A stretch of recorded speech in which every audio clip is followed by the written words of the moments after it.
Well, hello and welcome live from our studios in Auckland Park, Johannesburg. Thank you for tuning into The Week Ahead with myself, Liezle Wilson. Throughout the show and throughout the week, you can interact with us on our various social media platforms using @TheWeekAhead or #TheWeekAhead. Let's get straight into it for today.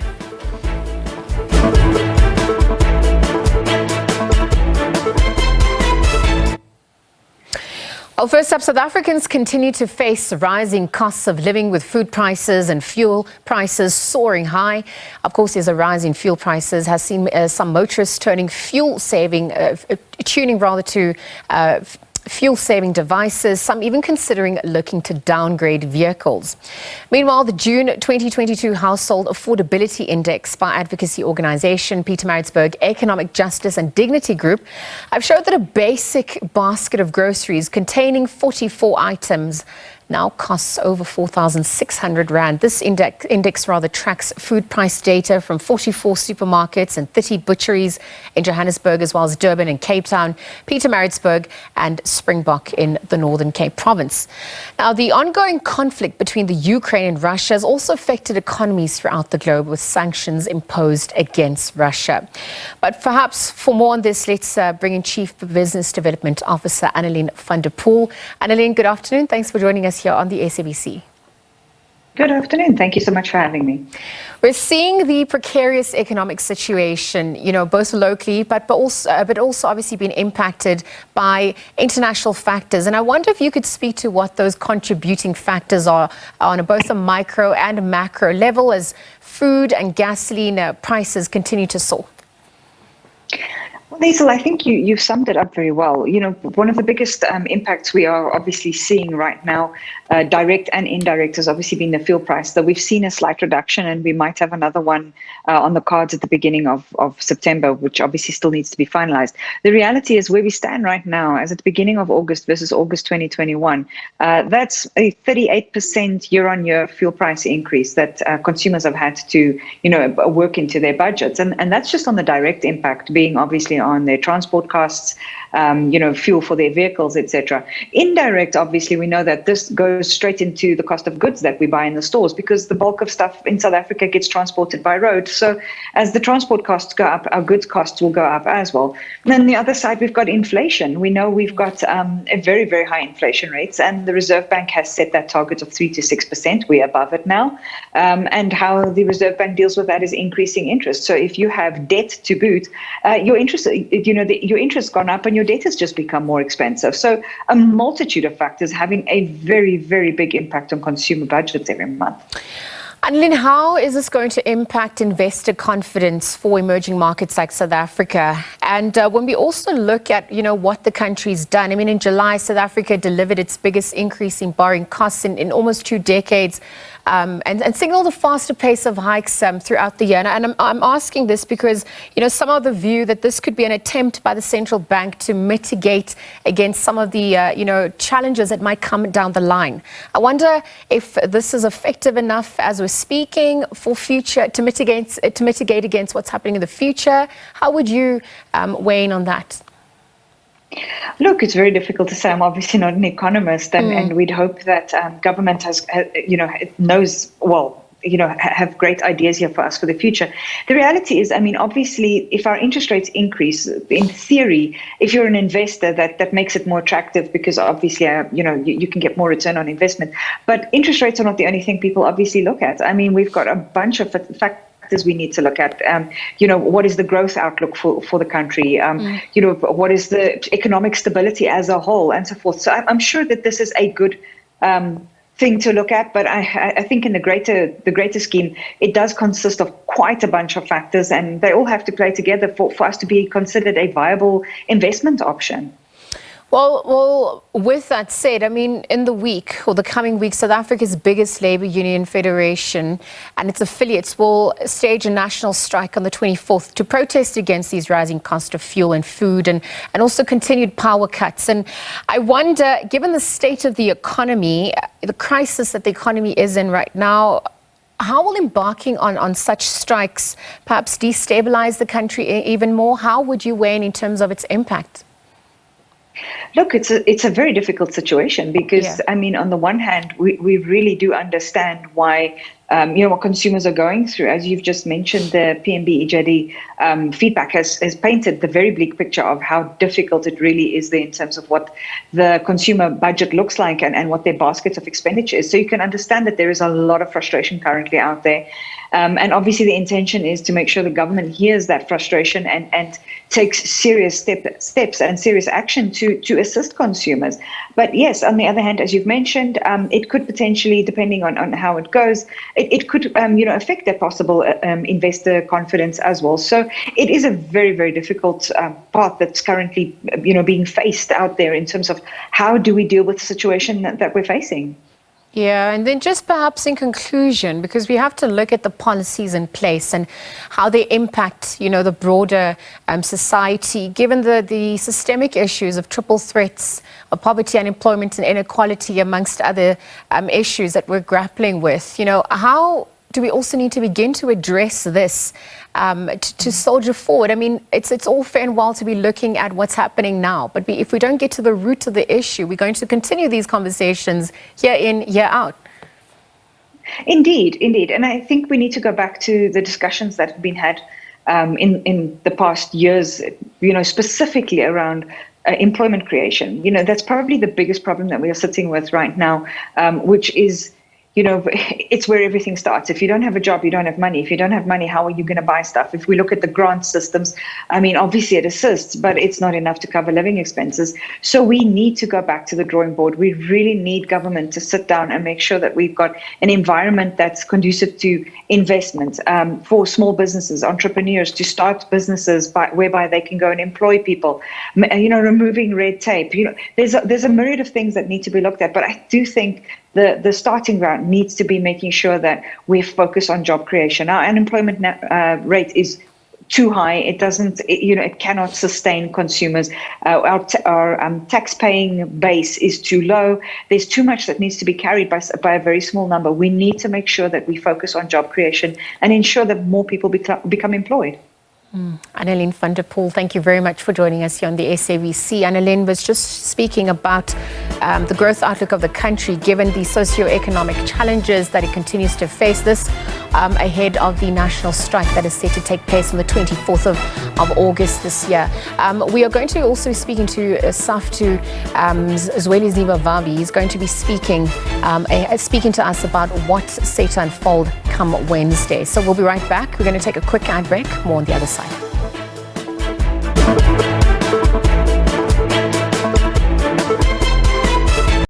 Right, welcome back to the week ahead with myself, Liezle Wilson. We continue with more stories for the coming week. South African Federation of Trade Unions, SAFTU, says it will, on the 24th of this month, be holding a national strike. The unions will be protesting against the rising costs of living, load shedding, and other economic challenges. Now, this was decided by SAFTU at their Working Class Summit, which was held in Boksburg. Perhaps for more on this, let's bring in the union's General Secretary, Zweli Zimbabwe. A very good afternoon to you, Mr. Vavi. Thank you for joining us here on the SABC. Well, thank you very much, Liezle, and thank you for inviting us to participate. I think you are on mute. If you can hear me, please unmute yourself. And let me get straight into the conversation then. SAFTU and other union affiliates, as well as social partners, are going to be protesting against the rising cost of living. There's been issues of load shedding, even the privatization of state-owned entities, amongst many other socioeconomic issues. I wonder if you could just speak to, the dynamics of the strike. Is it protected? And do the unions have the necessary documentation to go ahead come the 24th? Thank you very much. And yes, we have submitted the Section 77 Notice 1D.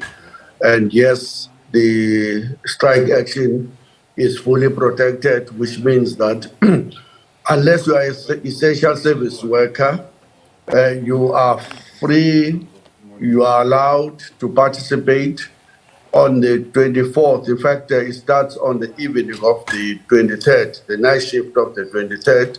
Any worker will participate in support of the demands, in support of the initial call that SAFTU has made. That worker is fully protected. He or she cannot be disciplined for participating in the strike. So yes, the strike is illegal, protected strike in terms of Section 77 of the Labour Relations Act. All right, so Mr. Vavi, speak about the demands. Perhaps you could speak to, what exactly are the unions looking to address with the strike action, with this strike action in particular? I mean, we've spoken about quite a number of issues that the country is facing, but perhaps you could hone in on those.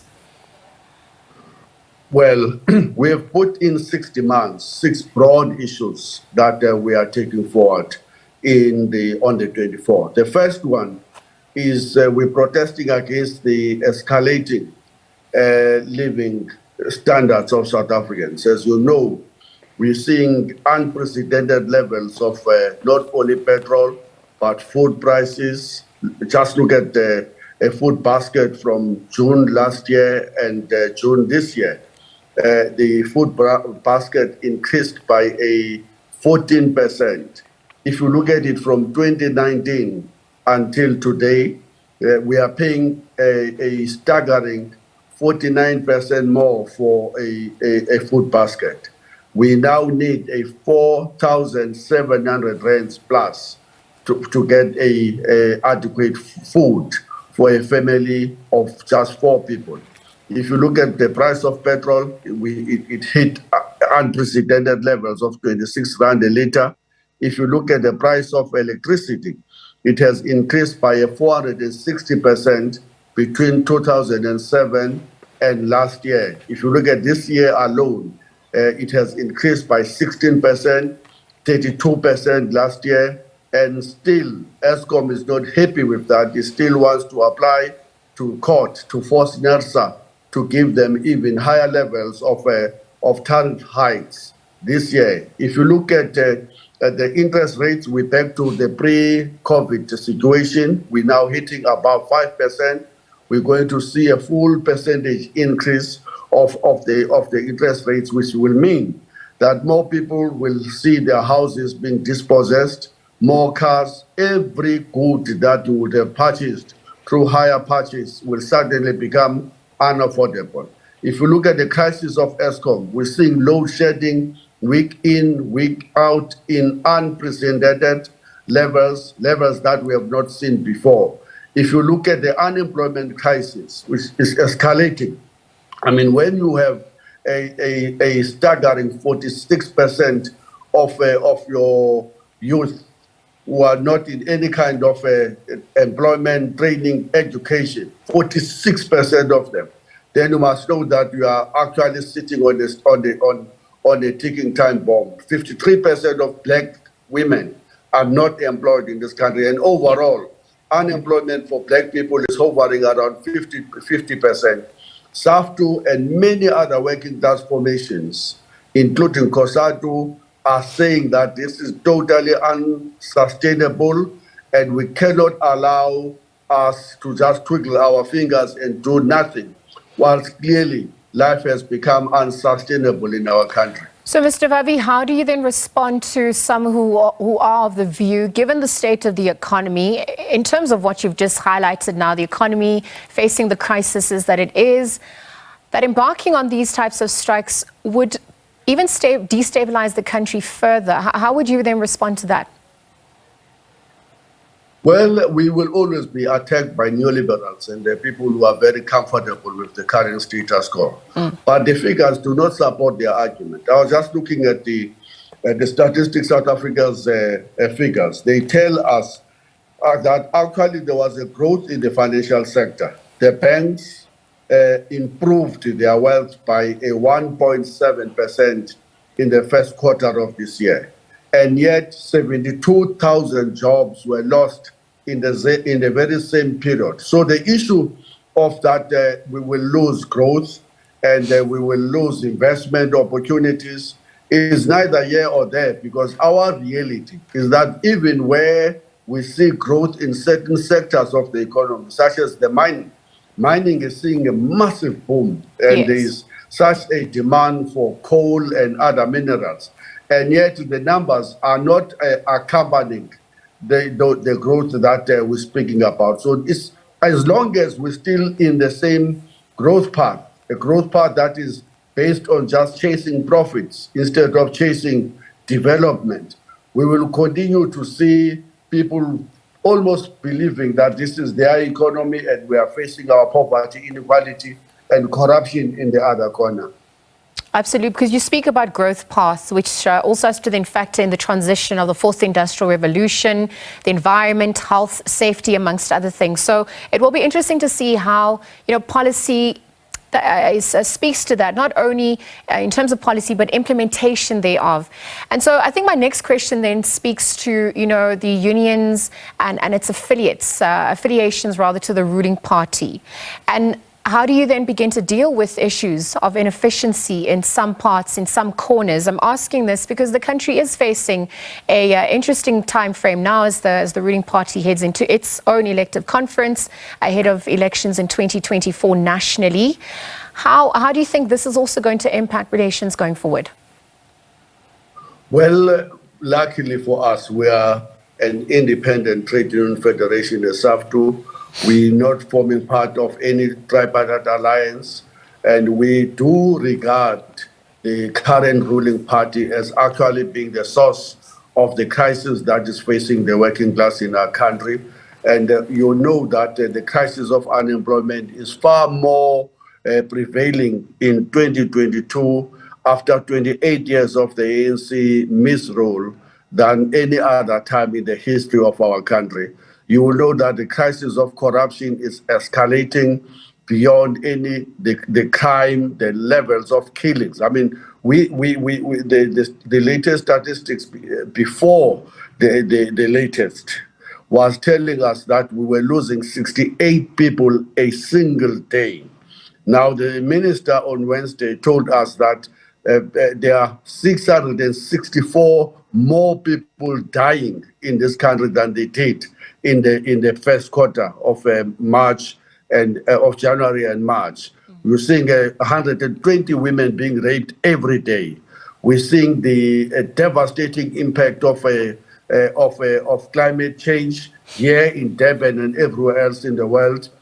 Things are falling apart. Yeah. And under the ANC, let's be honest, I don't know what they're going to be discussing in December, but under their misrule, things are simply falling apart, and the working class is facing the brunt of the crisis that have been generated by inappropriate policies that were simply imported from elsewhere in Europe, imposed here under totally different conditions of underdevelopment, of a colonial apartheid legacy that remains intact 28 years down the line. But what is more worrying to us, Liezle, is that crisis we inherited from colonial apartheid is now much more worse than it was ever before under the ANC government 28 years down the line. And that's why we're making a call to every working class community.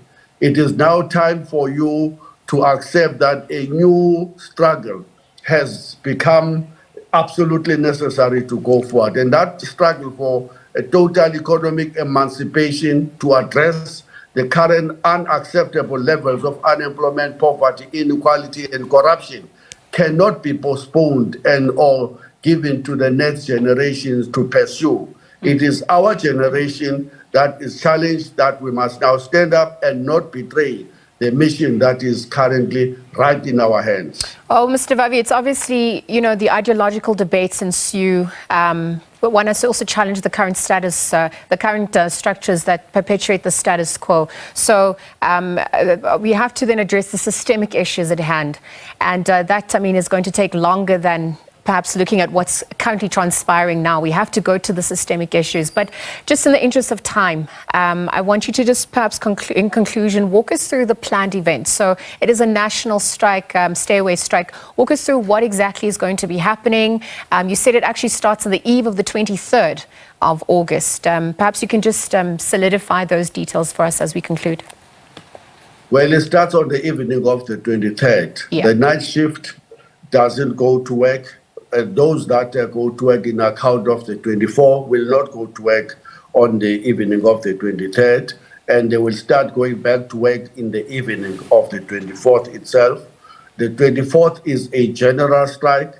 It's a call for a stay away, is as quella as we have known it throughout the struggle years. We're calling on every worker not to go to work and not to undermine the calls that we have made that demand that government do something. We've also planned in many cities throughout the country demonstrations, marches. For example, those who are in Pretoria will participate in a march led by NUPSU, one of the fastest growing public sector union, around issues of the insourcing of the EPWPs, of the community healthcare workers and early childhood development, but also in rejection of the 2% wage that the government is trying to impose on this public service. So there's a march on the 23rd. We will be sleeping in the Union building on the evening of the 23rd, but we will march in Pretoria on the 24th, in Cape Town, in King Williamstown, in Bloemfontein, and many of those marches will in Polokwane, and will be held jointly with COSATU for the first time. They will be joining us, we will be joining them. We don't care, we are not in the politics of competing with another trade union federation. We want to complement their action. We are demanding that they complement our action for the total stay at home on the 24th. So yes, to every worker, you cannot blame the next generation for your failure to raise your finger about the current devastating crisis facing the poor in our country today. Mr. Fadi, thank you very much. You have to respect yourself. Thank you very much for your time here on the SABC. South African Federation of Trade Union SAFTU says it will, as we heard, on the 23rd as well as the 24th of this month, be holding a national strike. COSATU, SAFTU and other unions will be protesting against the rising cost of living, load shedding, and really trying to face up to other economic challenges that South Africa is currently facing. Again, General Secretary of SAFTU, Ndzanga, Vavi, giving us the latest there ahead of that strike set to take place on Tuesday, the 23rd, as well as Wednesday, the 24th. We'll take a quick break. There's more on the other side. We'll be right back. Stay tuned.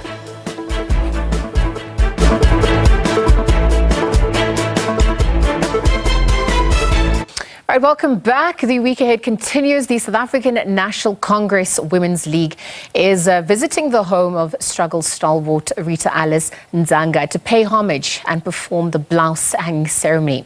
Now, this is where we're going to find a reporter, Samgele Maseko, for the latest. Good afternoon to you, Samgele. Thank you for joining us. Perhaps you could just walk us through what the blouse hanging ceremony signifies and what is transpiring on your end.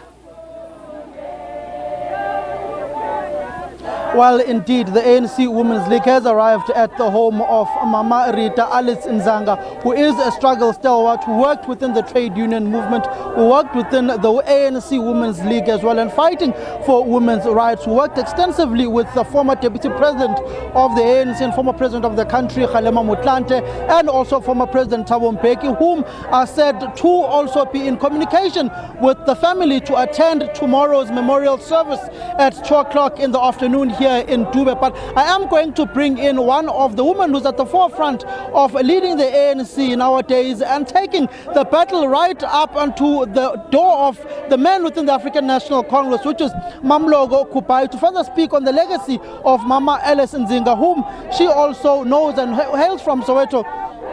Mekubai, just the essence of Mam Ndzanga, the role she's played in the struggle, and particularly to one young woman like yourself within the struggle of the people of Soweto. Look, today we are here joining obviously the leadership of Women's League. I come from this zone where Mam Rita is, it's my zone, it's my home, where we grew up as young people, continue to learn from her.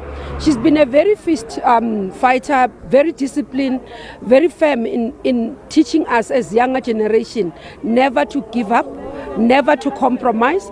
And she spoke more around ethical leadership. Recently you have noted that even the zone celebrated her birthday or celebrated her life, and where they were talking about, and she shared her pain of seeing some of the wrong things in the organization, and more advocating to say she would want to see the ANC that is able to go back to the people, center its programs and center its leadership and morality around what people expect. And we're hoping that we can live up to that legacy. And this is what we know of her. She has been an organizer, a trade unionist, a person that was forever, like Mama Winnie, entrenched within the community. So this home has always been a home of the ANC members. When many of us would come and cry say, for whatever reasons, as young people, activists, coming here for guidance, this is the place we also came for, besides even when Mama Winnie. They also would share their experiences, have been arrested as mothers with children, leaving their children. But again, you know, many of people don't understand. Yes, we are proud to say we are from Soweto, but this was a place where many of them were forced. Mama Rita used to narrate how her family was split across the region, which will be around Johannesburg region, by apartheid police when they were displacing many people from Sophia town. Many of our families did not choose to come to Soweto. Yes, we are proud to call ourselves Sowetans, but it's not what our parents wanted to be, and they were forced to be here, so we had to make it a home. And little did the apartheid government know that this will be the anchor of politics where it nurtures majority of the people. When you speak about Soweto being the anchor of politics within Gauteng, within the country as well, you look at where your organization is now, Ms. Kupai, and you look at the struggles that women are waging. The ANC, since its inception, has not had a woman in the top 2 positions of the party. You have, and those supporting you, have decided to take the mantle in trying to break that ceiling, where for the first time you saw a woman contesting the ANC presidency, Nasraq. Subsequently, this time around, you are the first woman to be contesting the deputy presidency of the ANC. What does that signify for women in the ANC, and particularly those who grew up in the hands of Mama Ndzanga? I do believe as we go towards conference, many women will raise their hands. And we do believe that they will indeed be supportive, not only raise their hands, but be supported. It was quite painful to see a number of women across the country, in the provinces, raising their hands, but never receiving a support. And that's why it's important for us to work together as women and ensure the legacies of Mama Rita Ndzanga, Mama Winnie Mandela doesn't go into vain. They have taught us to fight, and we believe that this fight is worth it, and we should be able to challenge patriarchy. ANC in its nature in terms of policies advocates for gender parity. ANC is a progressive organization if you see on the policies, and we hope that Nasraq will be able to, this year, will be able to define its new trajectory in order to say we are not only putting on paper but we are practicing in action. Thank you very much, Ms. Kupai. That is Ms. Kupai. They're speaking on the legacy of struggle stalwart Rita Ndzanga, whom and the role she's played, particularly in Soweto. She is a former trade unionist when the Congress of South African Trade Unions, COSATU, was still what it was known to be for, a fighting force of the workers within the country. Before that split of the workers with the formation of SAFTU and the expulsion of NUMSA, she was part of those whom were central to the unity and the formation of COSATU when it was formed in the 80s. Thank you very much for that update, Samkela Maseko. In Soweto, where the blouse hanging ceremony is taking place in Soweto, outside the home of struggle stalwart Rita Ndzanga, to pay homage, again performing that blouse hanging ceremony. Let's take a quick break. We'll continue with more news and updates on the other side. We'll be right back.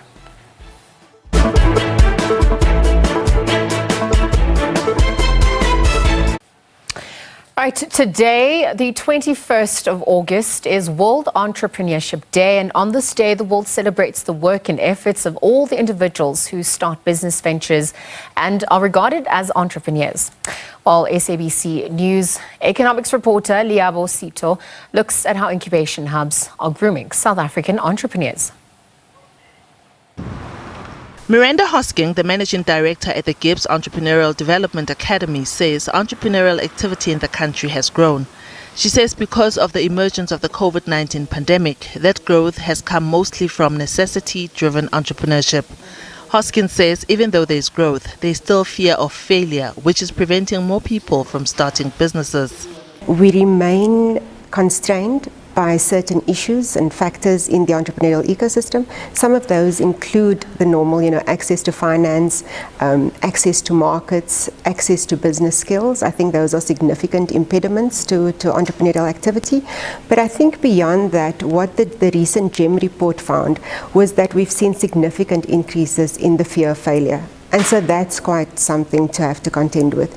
We need to be able to break down why people are afraid to start businesses and what the culture is for entrepreneurship support in South Africa. Do we encourage failure? Do we punish failure? Are we tolerant of failure? And I think those are significant issues that we need to address. Entrepreneur and founder of Wakanda Food Accelerator, Miles Kubega, has created a platform for entrepreneurs in the food business to be mentored and guided. Although entrepreneurs may want to be hands-on with all aspects of the business, but unfortunately this often doesn't bode well for the enterprise. His focus and speciality is incubating entrepreneurs in the food and beverages space. There's such great talent in South Africa, but they don't have the platform to showcase their product. The Gibbs Entrepreneurial Academy, on the other hand, offers targeted, customized training for entrepreneurs to help them grow their businesses. Our ultimate aim is around capacitating entrepreneurs to develop a culture where entrepreneurship grows in the country, and to actively work with entrepreneurs to grow their businesses so that we can see those businesses flourish and ultimately generate jobs and economic development. Kubega shares what is currently trending in the food space and what should be avoided. Hoskins says there's huge interest in the agriculture and social entrepreneurship space. Stay away from sauces. And I mean that nicely, right? So what is cool is superfoods. Look at things like boabab, amarula, plant-based. Like, look at things that are indigenous for sorghum, things that are not readily available. Play by yourself. Don't play with the other kids. Leave the other kids. So go ask Kukwa how did they do this? Like, go find those pearls of wisdom and commercialize those, and then you'll be on a winning streak. What we've seen is a huge uptick in interest in agriculture, for example. And so we were completely overwhelmed when we put out a call for our Koteva Women Agripreneurs program. That program took in 35 women. We received more than 800 applications. So it just shows you that a space like agriculture is becoming popular, and as much as youth don't often participate in agriculture, we've seen a huge increase in youth and women's interest in agriculture. The other sort of trends right now, so social entrepreneurship is increasing and becoming more important, particularly in the South African context. So social entrepreneurship combines a profit motive with a purpose motive, and that's quite something. So to see new and exciting solutions around education, green economy, technology, health. So those are quite interesting themes. So far, through the Entrepreneurship Development Academy, more than 3,000 entrepreneurs have been impacted, while Kubega's Wakanda has incubated just under 300 foodpreneurs. This last financial year alone, we had just under 300 entrepreneurs, right? Yeah, so I mean, there's amazing people doing really, really great stuff out there. Most of our entrepreneurs are young people, and then of course we have a particular interest in previously disadvantaged communities and women. Kubega says, contrary to popular belief, the biggest challenge most entrepreneurs face is not access to funding, but more access to markets. He praises government for playing a big role through its agencies and other departments to support entrepreneurs. When they do these initiatives, for example, let's take grants. We should stop calling it grants, for one, because it's an investment. The state government is investing in small businesses, whether it's in market access trips or even in capital, right? So it shouldn't be a grant, it's an investment, right? So, and I think when you do that, it changes two mindsets. It changes the public sector, government's mindset to say, listen, we're a contributing member to an ecosystem that actually should be very fairly and most importantly being funded by private sector, but they're not stepping up. We are. If you're a small business, go try and get money from a financial service institution. Good luck, right? And government is playing that role, but they need to own it and say this is a really positive thing. The EDA says it's launching a third phase of the Walmart Entrepreneurship Program. The program targets entrepreneurs based in Gauteng and Western Cape townships who are in small-scale manufacturing and services. So with services, anything including salons, people who provide IT services, people who do recruitment, all sorts of services, as long as it's services based. And then of course manufacturing, it could be crafts, it could be wood, it could be furniture, it could be all sorts of manufacturing businesses. Kupega says Wakanda offers the opportunity to develop a network of other entrepreneurs and startups to sustain a business in the future. What we do, like you, we find them, we bulletproof them, so we help them on the business development side, so the accounting, legal processes, operation, all of the boring kind of stuff, because they're often very good on the product side, they're good at that side. But a great product without the good business acumen often leads them wanting, so we do the part they don't enjoy so much. Diabo Seto, SABC News, Johannesburg.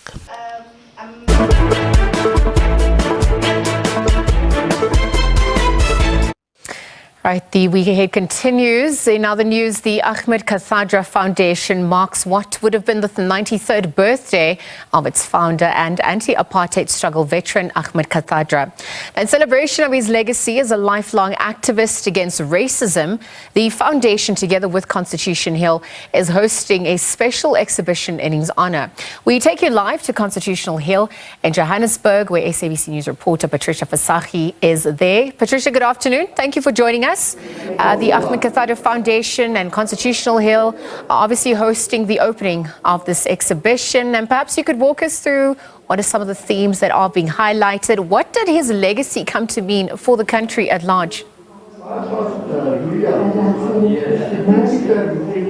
Certainly a very bold legacy that is reflected here today. And of course, this exhibition here that reflects the life and times of the anti-apartheid activist, freedom fighter. As you heard this morning when we were opening, he has so many positive labels by which he went. And of course, as he was affectionately known as Uncle Kathy, today he is remembered. So many of his political peers and those who know him for his activism work, his family and friends gathered here today to remember him, pay tribute, and also, of course, ingest power to this exhibition here.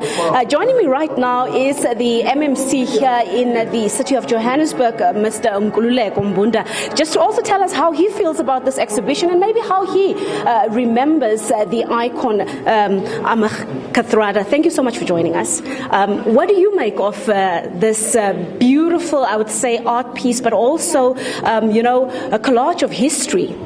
Absolutely amazing, Patricia. I think the legacy of Uncle Kathy is important for us and for future generations. He joined the struggle at the age of 12 when he joined the Young Communist League. He lived his life fighting for equal rights and, non-racist, non-sexist South Africa, for a society that provides equal opportunity tomorrow. And he retired out of his pension, did not, espouse the ethical leadership. And I think these are the values that society needs to learn, that our future generations need to know and understand what it takes to be a leader. And these are the leadership qualities that we aspire to as leaders ourselves in the city of Johannesburg. So we're absolutely inspired by this legacy, and we wish that more and more of our young people can come and experience this. Right. Thank you so much. There you hear it from one of the leaders here in the city of Johannesburg, just to again give you, some of the visuals that you are seeing here, as of course we are commemorating the legacy and just cementing the legacy of one of perhaps the most formidable freedom fighters and leaders that have walked the soil here in South Africa. Just to give you more voices about what people are thinking of this exhibition, just share with us, how do you view this? How do you see this? How do you feel today? I think it's been well done. Obviously, it brings back a lot of memories.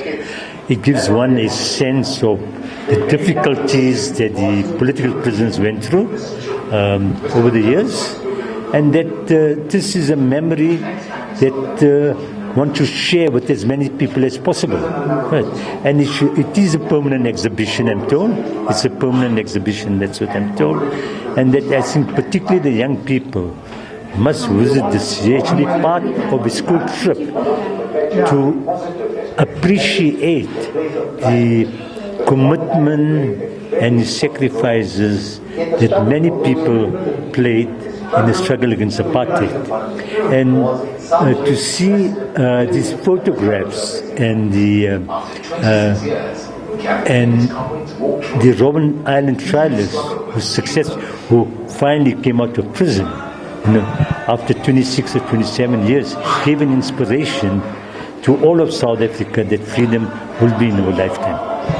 Definitely, and as you've heard, from this morning, one of the things that really stood out that many of these speakers repeatedly echoed is, his stance, his principles against racism, and how he dedicated his life and really, paid so much and ultimately sacrificed to make sure that we live in a non-racial society.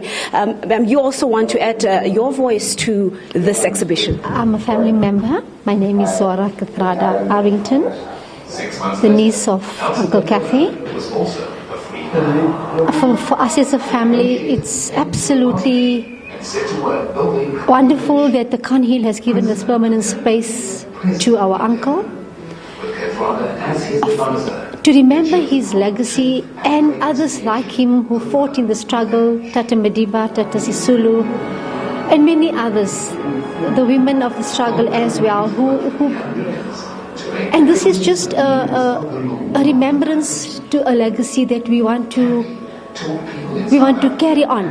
And to the foundation, the Ahmed Kathrada Foundation, who is doing excellent work in this regard, to make sure that the legacy is relived for all generations to come. And as a family, we are absolutely honored to be still part of this foundation, who is run by a fantastic board of trustees. And we will stand with them and be with them for as long as we can as a family. Thank you. Oh, thank you so much. After the tributes, after the messages here, there's not much for me to say, but to again just show you this exhibition here reflecting the lives and times of one of South Africa's greatest icons, Ahmed Kathrada. Thank you so much. It's back to studio. Thank you very much for that, Patricia Fasahi, at the opening of the Ahmed Kathrada exhibition at Constitutional Hill, paying homage to the life and times of the great stalwart. Again, reflecting on his legacy and different themes throughout his life is on display at Constitutional Hill. Thank you very much, our reporter, once again for that update. Now, moving further afield on the continent, Angola is all set to elect a new president on the 24th of August. The election is reported to be a standoff between the ruling MPLA party, who is in power they've been in power, in fact, for nearly 5 decades, as well as between opposition UNITA party, which is reportedly having a growing appeal to the frustrated, impoverished youth. Now, the MPLA, which is led by João Lourenço, since 2017 has governed in its 5th multi-party election since 1992. And perhaps we're going to be exploring what those dynamics mean for the country and some of the challenges that the region has also faced. For more on this, we are joined by SABC International editor Sophie Mokoena. A very good afternoon to you, Sophie. Thank you for joining us. Perhaps we could just, we're looking at the stories ahead on the international front, and Angola is going to be having elections. I think just before we get there, I wonder if you could just speak to Kenya's elections, the key takeaway points and lessons that we witnessed. Perhaps what could other countries learn from these elections? I think for me, what was good this time around was how the Kenyans conducted themselves during the campaigning and during voting and post-announcement of results, even though there's contestation. This time around, not much in terms of violence, but Kenyans themselves taking a decision to continue with business of the day, in terms of work, and trying to bring normality to the country, because during elections in Kenya, many people go to the countryside fearing violence in cities. And also you have a situation where the schools are closed, and we expect that they will resume on Monday, even though now the technicality is that the Kenyans are waiting to hear when will Raila Odinga, the former Prime Minister of Kenya who lost elections, will file the petition in terms of expressing the party's view on the results that were announced by the chair of the Electoral Commission, the results that he rejected. And therefore, in 48 hours, that deadline to file a petition will lapse, and he has to do it either today or tomorrow before 1400 their time, which is 1300 Central African time. And therefore, that's the situation right now. Today, he went on with his business, going to church, Raila Odinga. William Ruto did the same, and we see more parties that were part and individuals who were part of the coalition of Raila Odinga and Uhuru Kenyatta breaking ranks, joining the Kwanza, which is the coalition led by William Ruto, who is the presidential candidate for that coalition.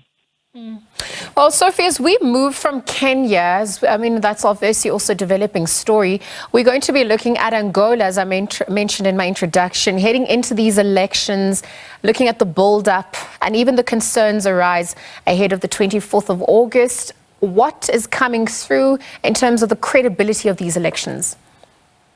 Well, there are concerns in terms of the credibility of the elections, but the observer mission of the African Union, led by the former president of Ethiopia, has arrived, and they had a meeting with the Electoral Commission chair. But there are concerns from the opposition, and we know that it has been a long-standing fight between MPLA and UNITA in terms of how elections are run, because UNITA always cry foul. And even in this case, they have already raised issues, and we'll see what's going to happen. But you know that within MPLA, there's still a belief that they will win the elections. There are suggestions that they will perform very well. Other people are saying, due to the tension that characterized the party after the death of the former president of Angola, Dos Santos, there has been some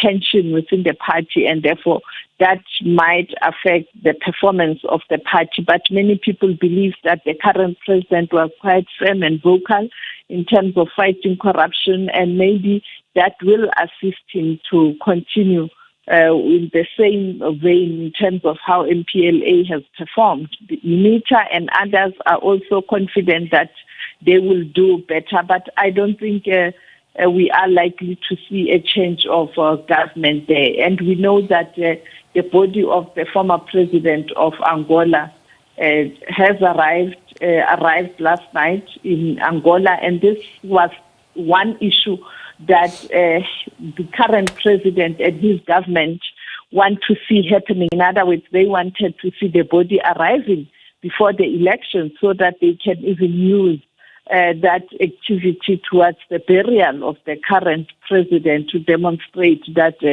MPLA is still united. So we'll see what's likely to happen. One election many people are looking at because of the role Angola is playing in terms of supply of oil. You know that currently with the war in Ukraine, many countries are looking to Angola for oil supply, and therefore definitely many people would want to see stability in that country. Yeah, absolutely. With those interesting dynamics unfolding, you've just spoken about Eduardo Dos Santos' body finally arriving in Angola amid tense election campaigning that's currently happening. Do we have any word on when the funeral is set to be taking place and how that's going to impact the elections as well? It's not clear yet. There's no final word, because you know that there's a family in Spain and you have family in Angola who are fighting in terms of what needs to happen. The daughter of the former president who is outside the country because she is facing corruption charges in Angola and therefore can't go back, and the son being in prison for corruption. And then you have the widow in Angola who has agreed that the body can be buried, and by particularly MPLA government, but you have that tension within the family. So we're likely to have full details later this afternoon. Okay. We are waiting for the government of Angola to release the statement, but of course also monitoring the response from the family. In terms of the impact of this standoff, like I pointed out, many people say that it won't have any impact. Others are saying that if the body was not brought to Angola, that was going to have an impact. And that is why the government was adamant and pushing very hard to ensure that the body is repatriated to Angola for burial, so that you don't have the situation where the party is going to suffer because of the standoff with the late former president's family and those who support him. Sophie Mokoena, we'll leave the conversation there. Thank you very much for joining us. SABC News International Editor Sophie Mokoena giving us the latest on the international front, what are some of those stories we can expect in the week ahead. But for now, that's where we're going to leave it for you today. As always, it's been an absolute pleasure. We'll be back next weekend for a look at the week in review. But from myself and the rest of the team, as always, until next time, it's goodbye for now. Take care.